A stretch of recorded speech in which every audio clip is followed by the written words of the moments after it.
Shalom, welcome to NGC Online Service.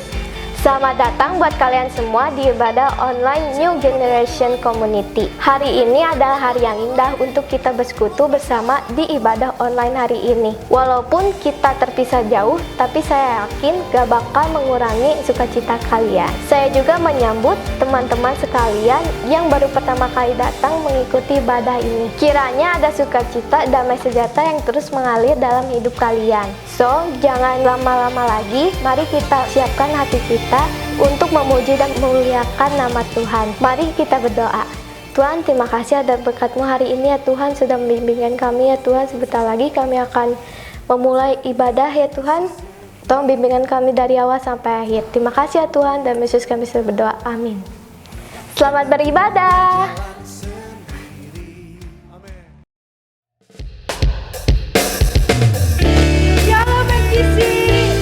Mari sama-sama hari ini kita berkumpul kembali. Kita sama-sama memuji Tuhan. Mari kita tanggalkan semua beban kita, amin. Yuk kita sama-sama memuji Tuhan hari ini. Mari tepuk tangan sama-sama.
untuk penyertaan-Mu ya Bapa. Terima kasih untuk kebaikan-Mu ya Bapa. Kami hari ini mau bersatu ya Tuhan, mau berdoa kepada Engkau ya Bapa. Kami datang ke hadapan-Mu Yesus. Kami mau menyembah-Mu, kami mau mencari Engkau Tuhan. Haleluya. Terima kasih Tuhan.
Mari sama-sama kita katakan, You are forever in my life. You see me through the season.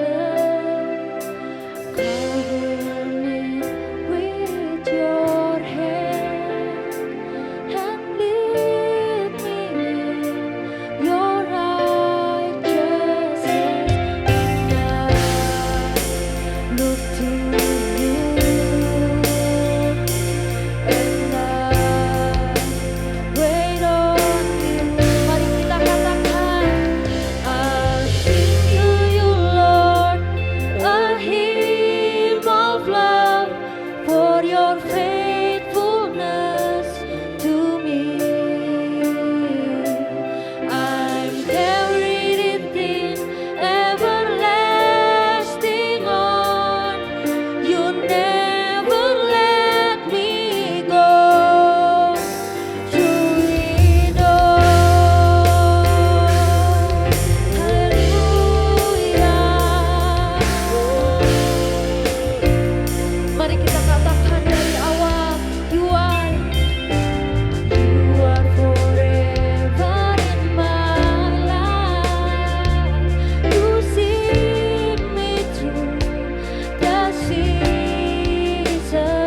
hidup kami di tangan-Mu ya Bapa. Apapun yang terjadi saat ini Tuhan, kami percaya Tuhan, Kau tak akan meninggalkan kami Tuhan. Kau selalu bersama dengan kami Yesus. I believe in you, Jesus.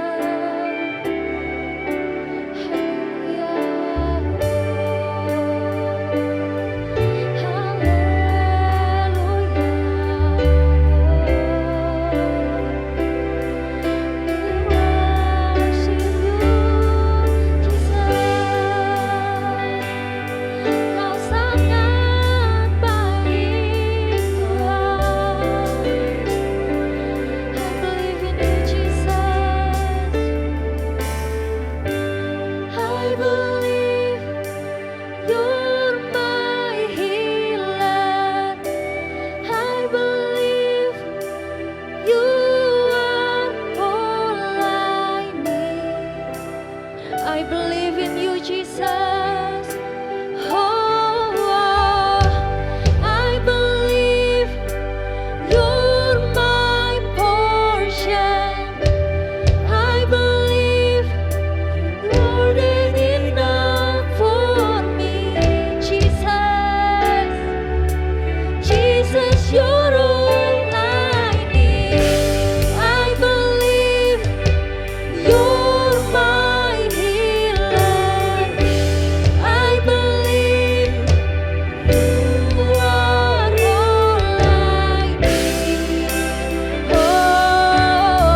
Soli Deo Gloria, segala pujian hanya bagi Allah kita yang hidup, yang kita muliakan hari ini. Terima kasih buat teman-teman yang sudah melayani hari ini. Mari kita support mereka dengan mengucapkan thank you guys di bawah kolom komentar ini. Oke, sekarang kita akan sama-sama mendengarkan firman Tuhan. Jangan tunggu lama-lama lagi, kepada hambanya dipersilahkan.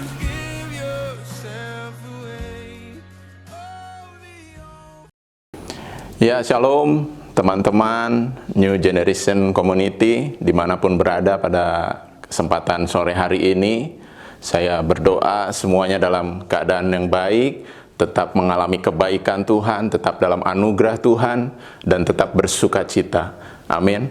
Setiap apapun kondisi yang kita alami hari-hari ini, keadaan apapun yang kita alami, saya percaya kita harus tetap bersuka cita. Karena apa? Karena sukacita kita bukan karena keadaan kita baik, sukacita kita bukan karena situasi kita yang baik, ataupun karena kesehatan yang baik.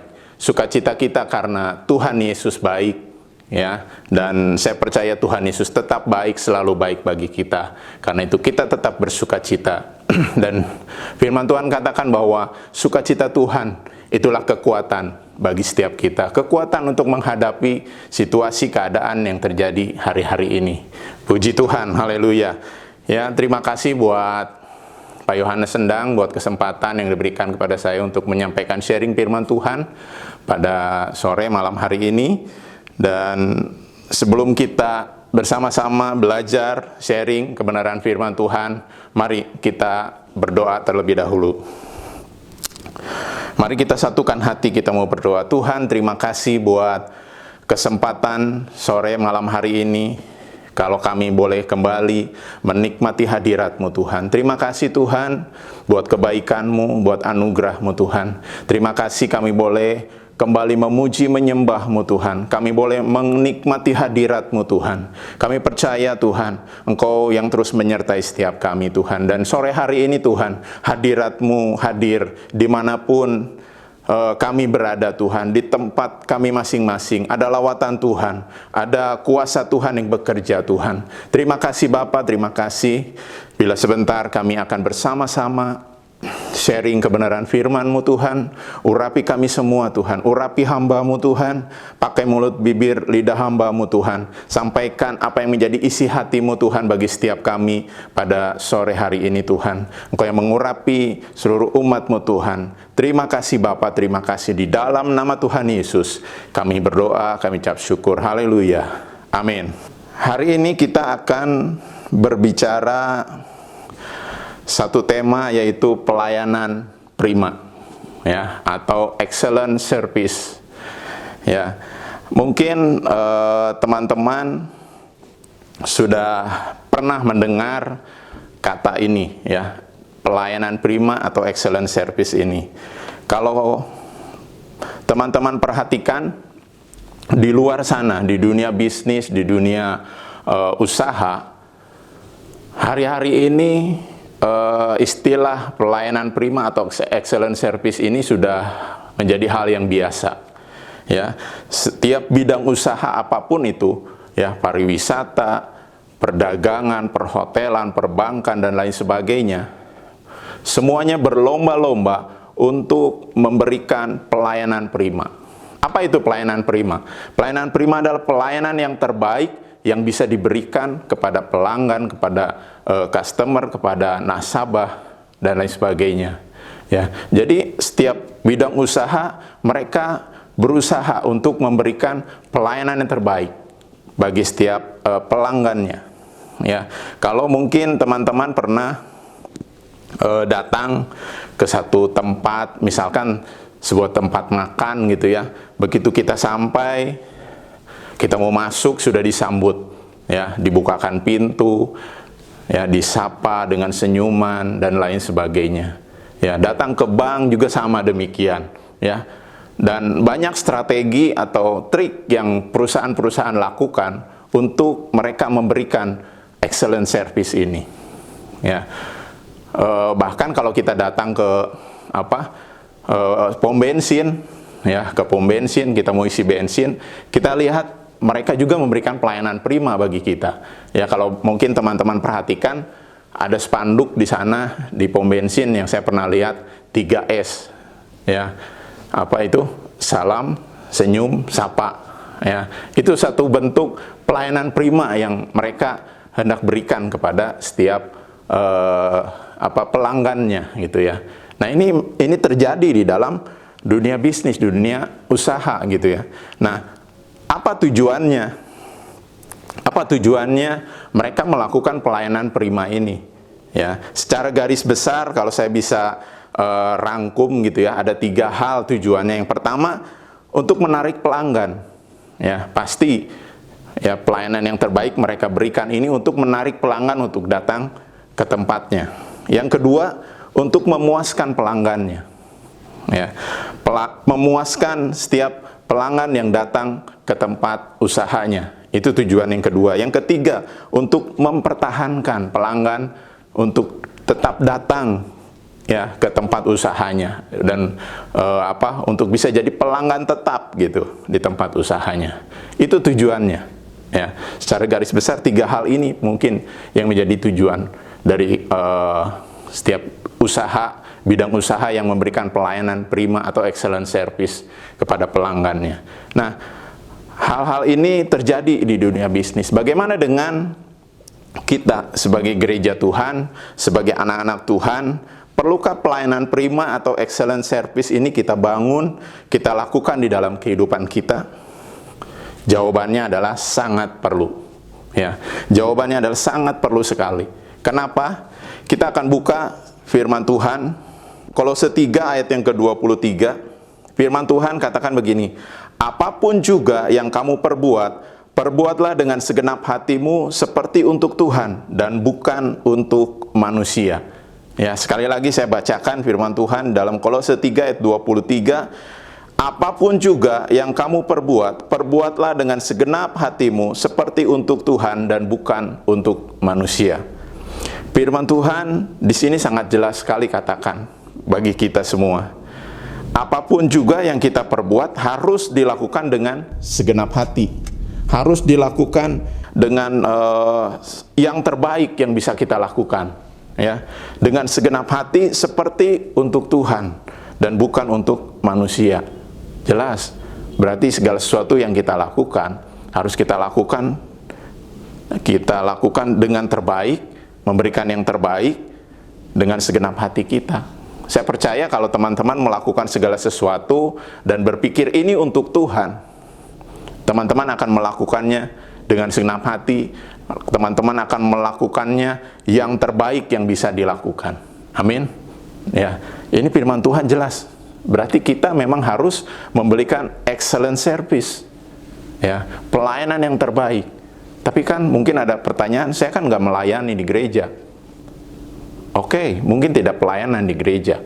Tapi satu hal yang harus teman-teman ingat, pelayanan itu bukan hanya berbicara tentang kita melakukan sesuatu di gereja, melakukan sesuatu di komunitas rohani. Ya, pelayanan itu adalah saat kita melakukan sesuatu untuk menyenangkan hati Tuhan. Ya, di dalam kehidupan kita sehari-hari, pastinya kita melakukan banyak hal. Nah, tujuannya kalau untuk melakukannya menyenangkan hati Tuhan, itu berarti kita melakukan pelayanan. Ya, nah, dan jangan lupa juga bahwa ada satu tugas bagi setiap kita, bagi setiap gereja Tuhan, anak-anak Tuhan, umat pilihan Tuhan, yang Tuhan berikan bagi setiap kita. Apa itu tugasnya? Matius pasal 28, ayat yang ke-19 sampai ayat yang ke-20. Ya, pasti ayat ini sudah sering didengar, teman-teman sudah hafal ayat ini. Matius 28 ayat 19 sampai 20, firman Tuhan katakan, karena itu, pergilah, jadikanlah semua bangsa muridku, dan baptislah mereka dalam nama Bapa dan Anak dan Roh Kudus. Dan ajarlah mereka melakukan segala sesuatu yang telah kuperintahkan kepadamu. Dan ketahuilah, aku menyertai kamu senantiasa sampai kepada akhir zaman. Ini satu perintah, satu amanat agung yang Tuhan berikan bagi kita. Bagaimana kita bisa melakukan ini? Bagaimana kita bisa membawa jiwa-jiwa kepada Tuhan? Dengan cara memberikan pelayanan yang terbaik dalam kehidupan kita. Kalau bisa dibilang kita ini marketingnya kerajaan surga. Ya, kita memberitakan kabar sukacita, kabar keselamatan bagi jiwa-jiwa di luar sana. Dan ini harus dilakukan dengan pelayanan yang terbaik dalam kehidupan kita. Ya, Tuhan bilang kita harus jadi saksi Tuhan dimanapun kita berada.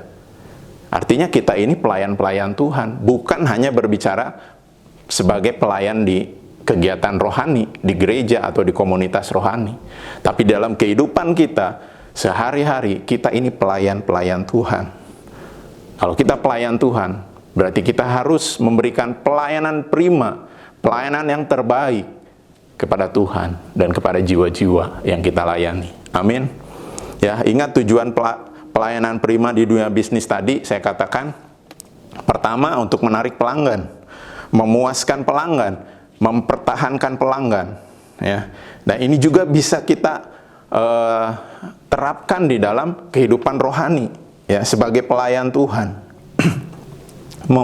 Menarik pelanggan artinya kita membawa jiwa-jiwa kepada Tuhan, ya, membawa setiap jiwa-jiwa datang kepada Tuhan.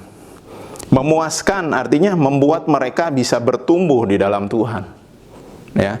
Dan kalau mempertahankan pelanggan artinya kita membuat setiap jiwa-jiwa itu boleh tertanam, bertumbuh dan berfungsi, ya.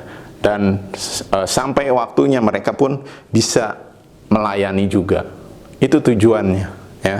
Nah, hari ini ada dua hal yang mau saya sampaikan, dua unsur penting bagaimana pelayanan prima atau excellent service ini bisa kita berikan di dalam kehidupan kita.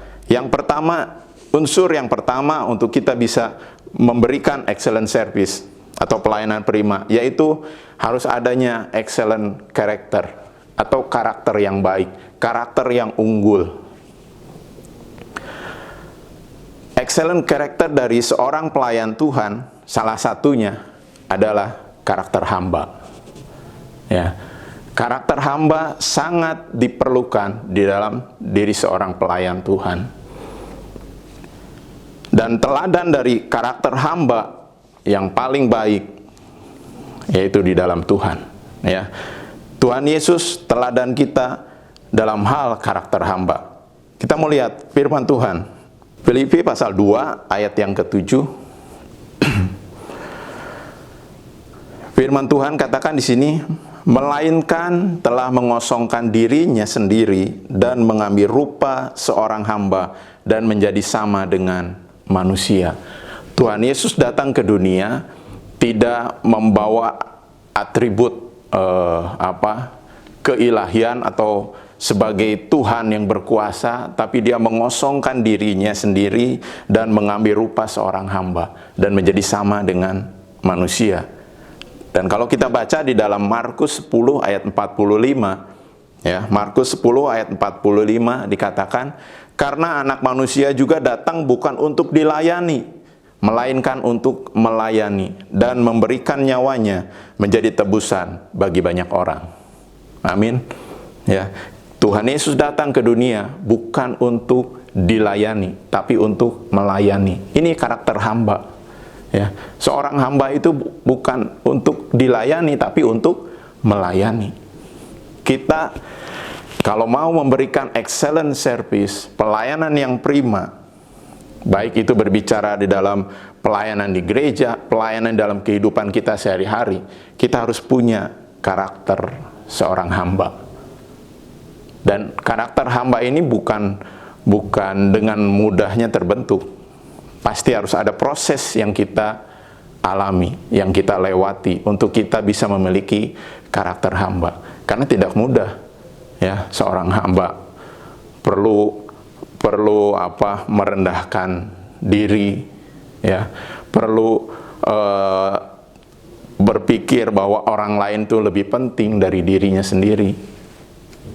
Ya, Ini tidak mudah. Kenapa? Karena setiap kita pasti punya ego masing-masing, punya harga diri. Nah, ini yang mungkin harus ditekan ya, supaya karakter hamba itu muncul dalam kehidupan kita. Coba bayangkan kalau kita datang ke sebuah tempat makan gitu ya, waktu kita panggil pelayannya, misalkan, Mbak, tolong dong air minum gitu.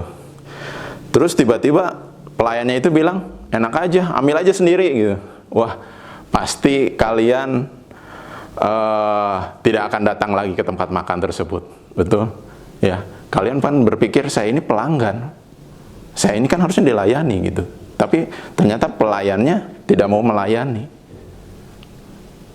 Ya, tidak ada hati untuk melayani, itu kan repot gitu. Ya, nah ini juga mungkin yang terjadi kalau di dalam pelayanan, di dalam kehidupan kita sebagai pelayan Tuhan, tidak punya karakter hamba. Jadi kita tidak mau melayani, maunya dilayani terus gitu. Ya, maunya dilayani terus, tidak mau punya hati untuk melayani sesama, melayani jiwa-jiwa. Ya, karakter hamba ini penting sekali di dalam kehidupan seorang pelayan Tuhan.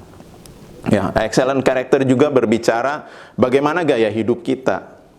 Ingat, orang akan tertarik kepada Tuhan, kepada keselamatan yang Tuhan berikan, kepada keselamatan mungkin yang kita saksikan, salah satunya lewat kehidupan kita. Bagaimana gaya hidup kita? Ya, sebagai generasi muda, bagaimana gaya hidup kita saat-saat ini, berbeda atau sama dengan gaya hidup dunia ini? Ya, saya percaya kita semua sepakat bahwa sebagai anak-anak Tuhan, kita harus punya gaya hidup yang berbeda dari dunia ini. Jadi kita harus menjaga hidup kita, jaga kelakuan kita, ya, jaga kebiasaan kita. Karena karakter itu muncul dari kebiasaan yang kita lakukan terus-menerus. Itu menjadi karakter kita. Ya. Nah, bagaimana supaya kita bisa menjaga kehidupan kita, bisa menjaga apa yang kita lakukan supaya orang-orang diberkati lewat kehidupan kita. Ya, ada dua hal yang mempengaruhi karakter kita. Ya, yang pertama itu pengaruh dari dalam dan pengaruh dari luar. Apa itu pengaruh dari dalam? Mazmur 119 ayat yang ke-9. Mazmur pasal 119 ayat yang ke-9, firman Tuhan katakan begini, dengan apakah seorang muda mempertahankan kelakuannya bersih? Dengan menjaganya sesuai dengan firman-Mu. Karakter kita akan dipengaruhi dari dalam, dari apa yang kita masukkan ke dalam kehidupan kita, ke dalam hati kita. Ya, firman Tuhan jelas katakan bahwa kalau kita mau menjaga kelakuan kita, kalau kita mau menjaga karakter kita supaya baik, firman Tuhan katakan harus menjaganya sesuai dengan firman Tuhan. Artinya kita harus terus-menerus diisi dengan kebenaran firman Tuhan, sehingga firman Tuhan itu benar-benar menjaga kita. Firman Tuhan itu benar-benar hidup di dalam kehidupan kita. Ya, berarti kita harus terus-menerus baca firman Tuhan. Kita harus terus-menerus merenungkan firman Tuhan dan melakukannya. Karena itu satu-satunya cara bagaimana karakter kita bisa dibentuk dari dalam diri kita. Ya, jadi menjaga sesuai dengan firman Tuhan. Dan yang kedua, karakter kita dibentuk dari luar. Ya, ada pengaruh dari luar yang akan membentuk karakter kita. Firman Tuhan 1 Korintus 15 ayat yang ke-33. Kita lihat 1 Korintus 15 ayat yang ke-33. Firman Tuhan katakan, janganlah kamu sesat. Pergaulan yang buruk merusak kebiasaan yang baik. Pergaulan yang buruk merusak kebiasaan yang baik. Ini pengaruh dari luar yang akan membentuk karakter kita, akan membentuk gaya hidup kita. Hati-hati dengan pergaulan kita. Ya, sebagai anak muda pasti senang bergaul ke sana ke sini gitu kan. Punya banyak teman tidak masalah. Ya, punya banyak teman itu bagus gitu ya. Tapi untuk bergaul kalian harus pilih-pilih. Ya, harus bisa memilih pergaulan mana yang kalian akan lakukan. Ya, karena pergaulan itu akan mempengaruhi bagaimana kehidupan kita, bagaimana karakter kita. Pergaulan yang buruk merusak kebiasaan yang baik. Tapi saya percaya saat teman-teman memperkuat bagian pertama tadi yang dari dalam, ya, firman Tuhannya kuat, terus kita diisi dengan firman Tuhan, saya percaya pengaruh dari luar itu tidak akan terlalu besar mempengaruhi kehidupan teman-teman, karena firman Tuhannya sudah berakar di dalam kehidupan kita. Ya, tapi jangan juga kita mencobai Tuhan gitu ya. Jangan kita coba-coba, wah saya udah baca firman tiap hari, saya udah renungkan firman Tuhan tiap hari, ya udahlah saya bisa bergaul bebas dengan siapa saja, nyoba-nyoba gaul sama orang-orang yang nggak benar. Wah itu juga masalah juga gitu ya. Tetap kita harus punya hikmat dalam pergaulan kita. Ya, jadi karakter kita dipengaruhi dua hal ini, dari dalam dan dari luar. Nah, saat kita ikuti proses yang Tuhan berikan bagi kita, saya percaya karakter kita akan semakin dibentuk, karakter kita akan semakin disempurnakan, sehingga karakter ilahi itu bisa muncul di dalam kehidupan kita sebagai pelayan Tuhan, dan kita bisa memberikan pelayanan yang prima, excellent service di dalam kehidupan kita. Itu yang pertama. Ya, unsur pertama yang diperlukan untuk kita bisa memberikan excellent service atau pelayanan prima. Unsur kedua, apa yang kedua yang perlu kita perhatikan? Kita perhatikan yang kedua adalah excellent spirit atau semangat yang luar biasa. Ya, atau dalam bahasa Alkitabnya mungkin yang teman-teman sering mendengar adalah roh yang menyala-nyala. Ya, untuk memberikan satu pelayanan prima, excellent service, kita perlu yang namanya semangat yang luar biasa, roh yang menyala-nyala. Roma 12 ayat yang pertama, firman Tuhan katakan, janganlah hendaknya kerajinanmu kendor, biarlah rohmu menyala-nyala dan layanilah Tuhan. Ya, saya bacakan sekali lagi, janganlah hendaknya kerajinanmu kendor, biarlah rohmu menyala-nyala dan layanilah Tuhan. Ya, firman Tuhan juga di sini sudah jelas bagi kita sebagai pelayan Tuhan. Tuhan inginkan setiap kita punya roh yang menyala-nyala dan tetap melayani Tuhan. Saya pernah datang ke suatu tempat, ya, tempat makan. Waktu di sana, waktu saya ada di sana, saya melihat pelayan-pelayannya itu sekali-kali mereka bersama-sama gitu ya, memberikan yel-yel dengan semangat. Terus saya melihat juga mereka melayaninya dengan cekatan, dengan semangat gitu kepada pelanggan yang ada di sana. Dan itu sangat menarik setiap orang yang ada di sana. Ya. Karena kita melihat mereka semangat dalam melayani, mereka semangat untuk memberikan yang terbaik bagi setiap pelanggan yang ada saat itu. Itu sangat menarik sekali. Nah, inilah yang terjadi juga saat kita melayani dengan roh yang menyala-nyala, dengan semangat yang luar biasa. Orang-orang juga akan tertarik gitu ya. Akan tertarik. Kalau misal teman-teman datang ke suatu tempat, suatu toko lah gitu ya. Waktu teman-teman mau beli barang, tapi pelayannya melayani kita dengan lemes, lelet gitu ya. Pasti kita kesel gitu kan melihat seperti itu. Di dalam pelayanan, di dalam kehidupan kita, ayo kita bangun semangat yang luar biasa. Mungkin banyak tantangan yang akan kita hadapi. Ya, mungkin itu keadaan yang membuat kita lemes, tidak bersemangat, ya. Tapi kita harus bisa melewati semua itu. Ya, semangat yang luar biasa diperlukan di dalam kita memberikan pelayanan yang prima, excellent service. Dan semangat yang luar biasa ini, roh yang menyala-nyala ini juga bisa dipengaruhi dari komunitas di mana kita berada. Ya, orang-orang di sekitar kita, di dalam komunitas rohani, itu sangat mempengaruhi. Ya, karena itu saat kita ada di dalam komunitas rohani, ayo saling bangun satu dengan yang lain, saling memberikan kekuatan satu dengan yang lain, saling memberikan semangat satu dengan yang lain. Itu akan mempengaruhi semangat kita, roh kita untuk tetap menyala-nyala.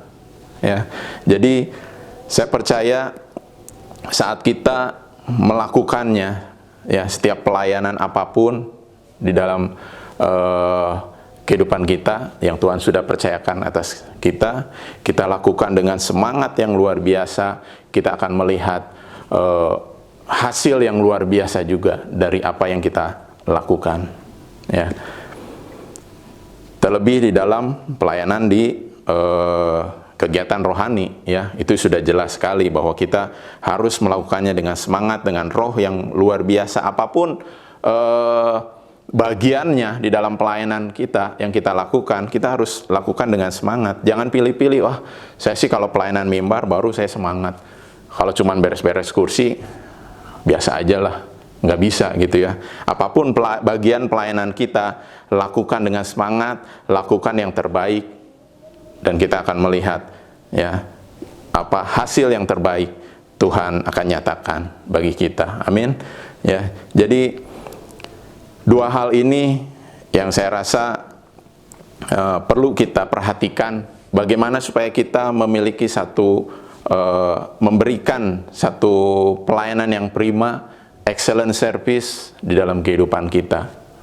Ya, kita perlu yang namanya excellent karakter yang unggul, yaitu karakter hamba, ya, harus dibentuk di dalam kehidupan kita. Yang kedua, kita perlu excellent spirit, atau roh yang menyala-nyala, semangat yang luar biasa di dalam melayani. Ya, segala hal yang boleh kita kerjakan, saya percaya semua karena anugerah Tuhan. Ya, semua karena kepercayaan Tuhan buat kita.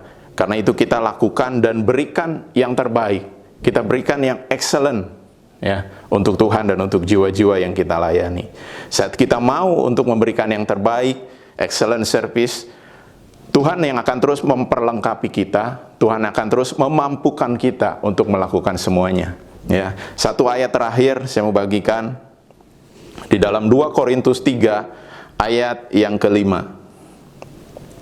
2 Korintus pasal yang ke-3 ayat yang ke-5, firman Tuhan katakan di sini, dengan diri kami sendiri kami tidak sanggup untuk memperhitungkan sesuatu seolah-olah pekerjaan kami